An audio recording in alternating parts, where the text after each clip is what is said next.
Buenas tardes. El día de hoy les vamos a presentar una compilación de temas acerca del derecho contemporáneo. Nuestro equipo, el equipo número 7, está conformado por Yusel, Dylan, Raciel, Jimena y su servidor, Pedro. Les agradecemos y comenzamos. Con el tema de Grecia. Su ubicación geográfica es en la península balcánica, islas del mar Egeo y costa de Asia Menor, actual Turquía. Terreno montañoso que fomentó ciudades-estado autónomas. En segundo punto tenemos la religión. La religión en esta es politeísta y con dioses como Zeus y Atenea. La religión unía a la comunidad a través de festivales y sacrificios. Y pasamos con la cultura y artes enfocada en la arquitectura, los templos, escultura, figuras de dioses y héroes, literatura épica como la Ilíada y la Odisea de Homero. También tenemos los Juegos, que son los Juegos Olímpicos, eran un evento deportivo más importante, realizados en honor a Zeus en cada 4 años en Olimpia. Y por otro lado tenemos la filosofía racionalista, con pensadores como Sócrates, Platón y Aristóteles, que exploraron temas de ética, política y lógica. También tenemos la polis, que era una ciudad-estado autónoma con su propio gobierno y leyes. Las más destacadas fueron Atenas y Esparta. En séptimo punto tenemos la autonomía y la confederación. En esta podemos encontrar que las polis eran autónomas, pero formaban confederaciones para defensa o intereses comunes. En esta se trataba de un derecho práctico especialmente notable en el ámbito de derecho mercantil y codificado, lo que facilitaba su expedición y adaptación por comerciantes y colonizadores. La ley tenía como función principal limitar el poder arbitrario de la autoridad y también se publicaba para que los ciudadanos lo conocieran y se concebía como de origen divino.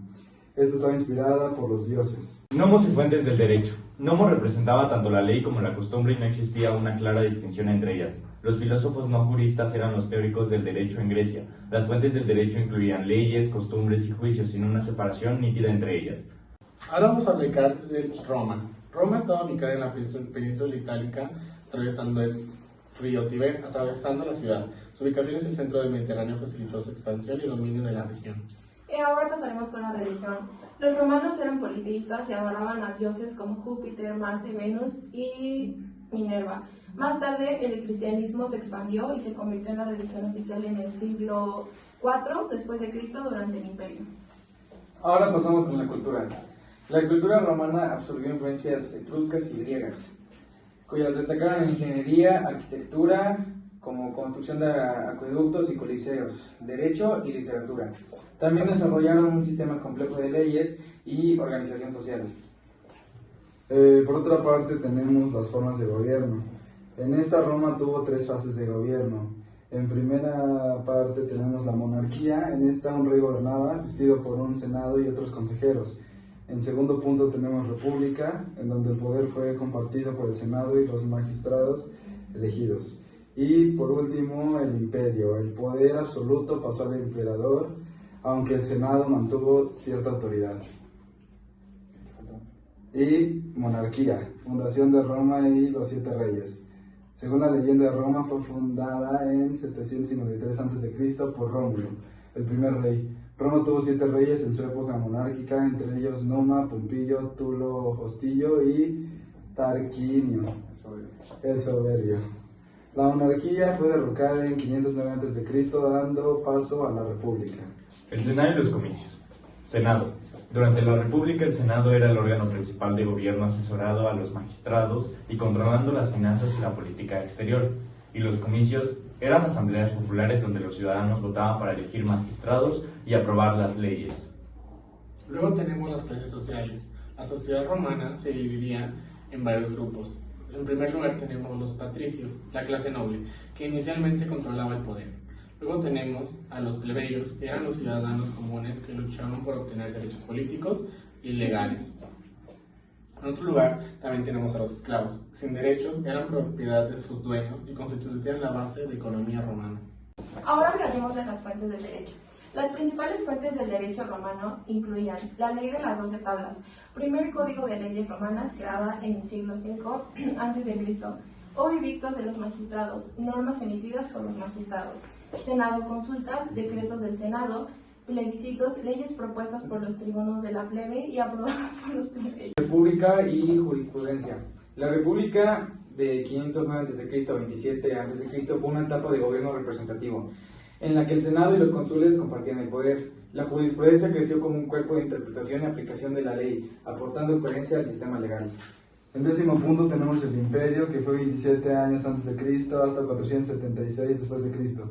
Comenzó con César Augusto. Durante esta época Roma alcanzó su máxima expansión territorial y cultural. El emperador tenía el poder supremo, pero el Senado conservaba funciones administrativas. Ahora vamos a pasar con el tema de la Edad Media. La Edad Media, que abarca aproximadamente desde el siglo V hasta el siglo XV, fue una época de profundas transformaciones en Europa, marcando el desarrollo de sistemas legales, políticos, sociales que influyeron en el derecho moderno. Ahora vamos a hablar del feudalismo y el derecho. En la Edad Media, el feudalismo era una estructura política y económica predominante. Los señores feudales tenían el poder sobre las tierras y la justicia dentro de sus dominios. La relación entre señores y vasallos estaba regida por derechos y obligaciones mutuas. Esto formó la base de un derecho consuetudinario, donde las costumbres locales influían en las decisiones judiciales. Ahora hablaremos del derecho canónico. La Iglesia Católica tenía gran poder y su influencia legal se extendía por toda Europa. Se desarrolló el derecho canónico, que era el sistema de leyes eclesiásticas, regulando asuntos religiosos y morales. Este derecho era aplicado en tribunales eclesiásticos y cubría temas como el matrimonio, la moralidad y la propiedad eclesiástica. Ahora hablaremos del derecho romano y su redescubrimiento. En los siglos XII y XIII se redescubrieron los textos del derecho romano y comenzó a estudiarse en universidades europeas. Este derecho, codificado en el Corpus Juris Civilis de Justiniano, influyó en la formación de sistemas legales más estructurados, sobre todo en el continente europeo. En 4º punto tenemos los códigos y costumbres locales. Aunque el derecho romano influyó en muchos aspectos, gran parte de Europa usaba leyes consuetudinarias locales basadas en costumbres transmitidas de generación en generación. Estas normas solían ser diferentes según la religión y reflejaban necesidades específicas de cada sociedad feudal. Tribunales y justicia. En el sistema feudal, los tribunales estaban generalmente bajo el control de los señores locales, pero también existían tribunales eclesiásticos y tribunales reales, que aplicaban las leyes en el reino.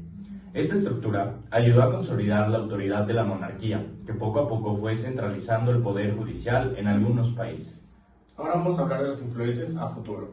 Las ideas de justicia y derechos en la Edad Media centraron las bases para el desarrollo de los sistemas legales modernos, especialmente el derecho común en Inglaterra y el derecho civil en Europa continental.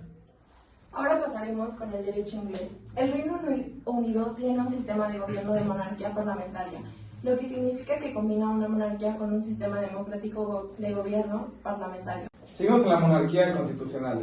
El jefe de Estado es el monarca, actualmente el rey Carlos III. Sin embargo, sus funciones son en gran parte ceremoniales y simbólicas, ya que el poder real lo ejerce el gobierno y el parlamento. El monarca tiene funciones formales como la apertura del parlamento, la aprobación de leyes y la representación del país en actos diplomáticos. En segundo lugar tenemos el Parlamento. El Parlamento es el órgano legislativo supremo y está compuesto por 2 cámaras. La primera es la de los comunes. Esta es la Cámara Baja, cuyos miembros son conocidos como diputados. Estos son elegidos por votación popular en elecciones generales. Es el cuerpo más poderoso en la elaboración y aprobación de las leyes. En segundo punto tenemos la Cámara de los Lores. Esta es la Cámara Alta, compuesta por miembros no electos, incluyendo pares vitalicios, obispos y algunos miembros hereditarios. Su papel es revisar y sugerir en medidas a las leyes propuestas por la Cámara de los Comunes. Primer ministro y el gabinete. El primer ministro es el jefe de gobierno y es generalmente el líder del partido político que obtiene la mayoría de la Cámara de los Comunes. El primer ministro nombra un gabinete de ministros responsables de diferentes áreas de política y gobierno. El gabinete formula políticas, propone leyes y toma decisiones importantes sobre asuntos nacionales e internacionales en el país. Ahora vamos a hablar del sistema electoral. El sistema electoral del Reino Unido para la Cámara de los Comunes es de la mayoría simple, o de first past the post, en el cual el candidato con más votos en cada circunscripción obtiene un escaño. La independencia judicial. El Reino Unido tiene un poder judicial independiente del Parlamento y del Gobierno. El Tribunal Supremo es la máxima autoridad judicial y asegura que las leyes y las acciones del Gobierno se ajusten a la Constitución y las normas legales. Este sistema garantiza un equilibrio entre el simbolismo de la monarquía y la gobernanza democrática mediante un parlamento elegido por el pueblo. Ahora pasamos con el Common Law. El Common Law es un sistema jurídico originario de Inglaterra, que se basa en las decisiones y precedentes judiciales, en lugar de un código legal codificado como en los sistemas de Civil Law. Aquí es un resumen Ahí lo recortan. No, ahí déjalo, lo recortan. Orígenes e historia.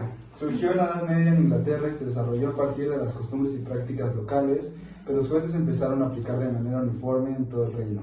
Con el tiempo, las decisiones judiciales se registraron y se usaron como precedentes en casos futuros, creando un cuerpo de leyes basadas en fallos anteriores. Precedentes judiciales.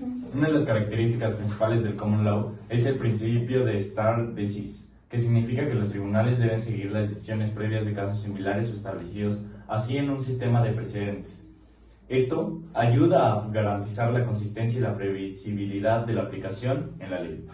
Ahora vamos a hablar del rol de los jueces. En el common law, los jueces tienen un papel activo en la interpretación y la creación de normas legales a través de los fallos. Las decisiones judiciales, especialmente de tribunales superiores, tienen un peso significativo y pueden influir en cómo se interpreta y aplica la ley en casos futuros. En el ámbito de la aplicación, el common law se ha adaptado y ha adoptado en muchos países que fueron colonias británicas como Estados Unidos, Canadá, Australia e India. Aunque cada país ha desarrollado su propio cuerpo de leyes, la influencia del sistema inglés sigue siendo muy evidente o está muy presente. La flexibilidad y evolución. Una ventaja del common law es su capacidad para evolucionar y adaptarse a nuevas circunstancias y cambios sociales. Al basarse en casos concretos, el sistema puede responder a situaciones nuevas y cambiantes sin necesidad de una reforma legislativa formal. En sexto punto tenemos las diferencias con el civil law. A diferencia del civil law, que se basaba en códigos y leyes escritas promulgadas por el poder legislativo, el common law se centra en las decisiones judiciales y en la jurisprudencia. En el civil law, los jueces aplican y siguen estrictamente las normas codificadas, mientras que en el common law tienen más libertad para interpretar y aplicar la ley según los precedentes. Ahora vamos con el tema del derecho en España. Empecemos con la ubicación geográfica. España está ubicada en el sureste de Europa, en la península ibérica, y limita con Portugal, Francia y Andorra. Está rodeada por el Océano Atlántico y el Mar Mediterráneo. Ahora vamos a hablar de los antiguos pobladores. Los primeros habitantes de España fueron pueblos iberos, celtas y tartesios, influenciados posteriormente por los fenicios, griegos y cartagineses. Con la llegada de los romanos, Hispania se integró en el Imperio Romano. Ahora hablaremos de las fuentes del derecho. Las fuentes del derecho en España incluyen el derecho romano, el derecho consuetudinario, costumbres locales, el derecho canónico de la Iglesia y las disposiciones reales y leyes codificadas a lo largo de su historia.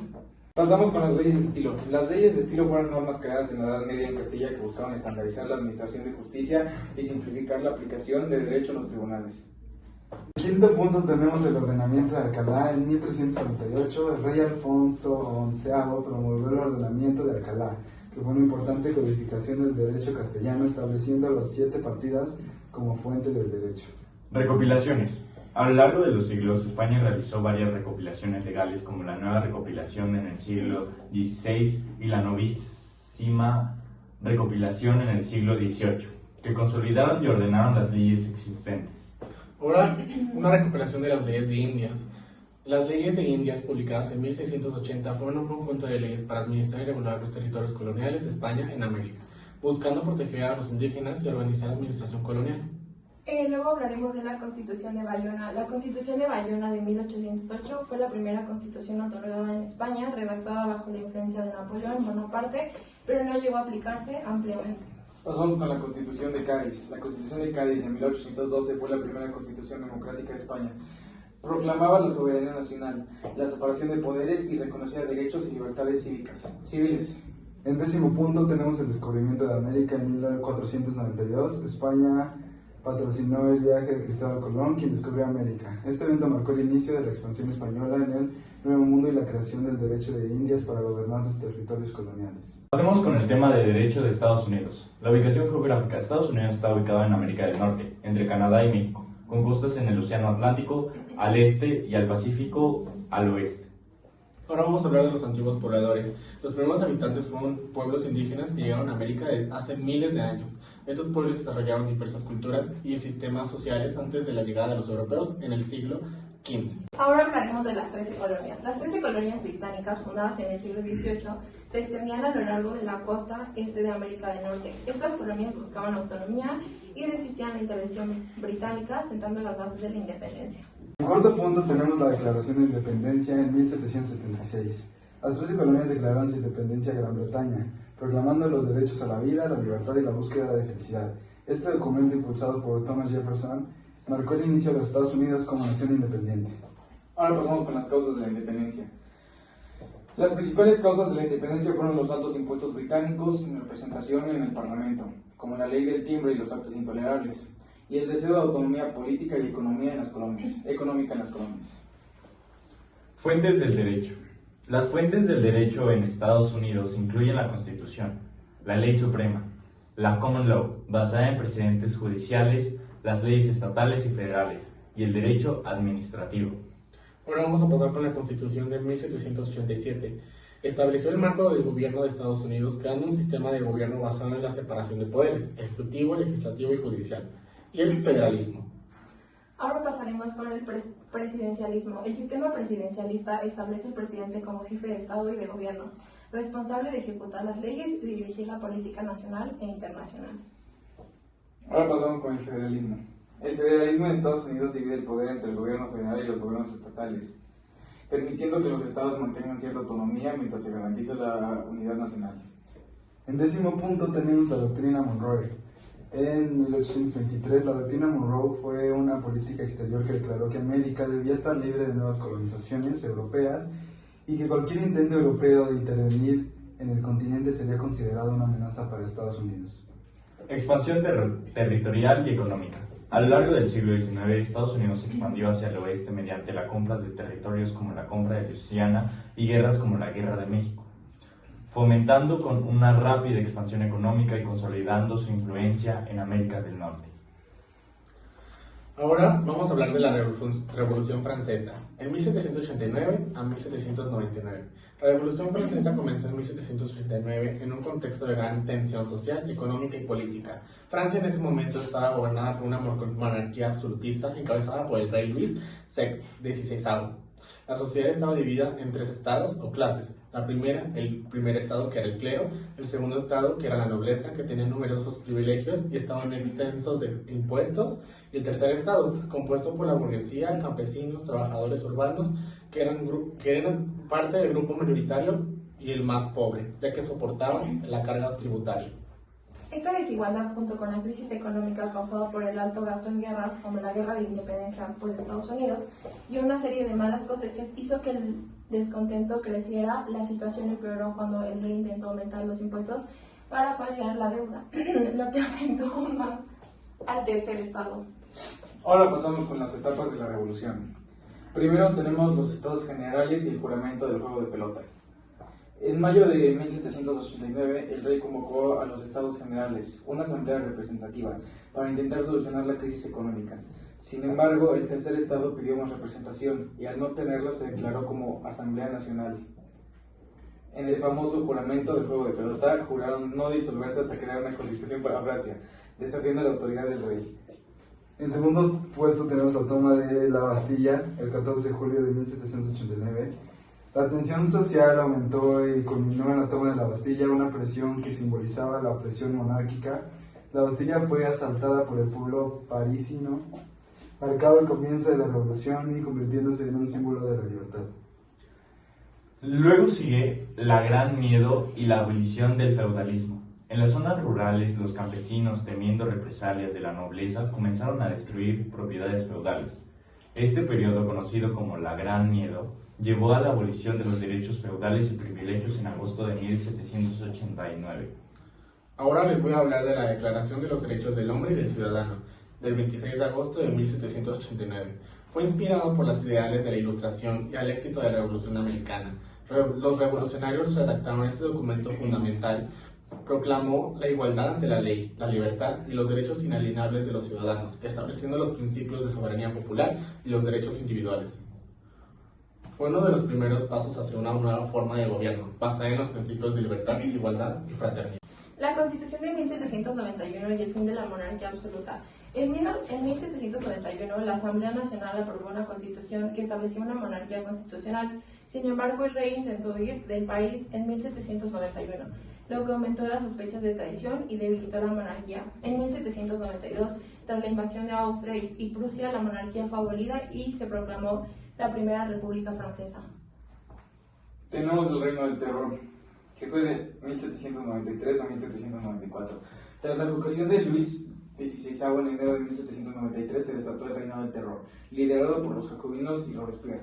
Se estableció un gobierno radical que buscaba eliminar a los enemigos de la revolución, lo cual llevó a la ejecución de miles de personas en la guillotina.